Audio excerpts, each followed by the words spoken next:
So nandito po tayo sa Skyway Stage 3 at makikita nyo naman po na halos malapit na matapos yung project. Bahagi po ito ng EDSA Decongestion Program ng ating Pangulo at ang target po namin ay December, by Christmas, tapos na po itong Skyway. Kaya napakalaking bagay from Makati to Quezon City. Kung dati pwede umabot ng 1 oras kalahati to 2 hours, 20 minutes na lang pag natapos po itong Skyway. Kaya abangan nyo po ang Skyway extension.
Narinig at napanood natin ang pahayag at kaunting blueprint ng DPWH sa kanilang plano sa Skyway.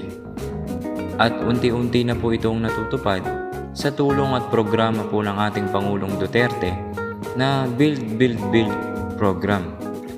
Patuloy nating suportahan ang administrasyong ito dahil ang benepisyo po ng Skyway po na ito ay magkakaroon po ng travel time na lamang from North Luzon Expressway to South Luzon Expressway ng 20 minutes na dati po itong 2 oras, at mababawasan na po ang congestion at napakaraming sasakyan sa EDSA.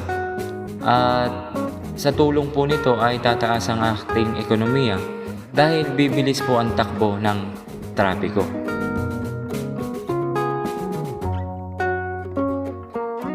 This is Tansan TV. Please subscribe, share, like na rin itong video na to upang masuportahan natin ang administrasyon ni Duterte. Marami pong salamat.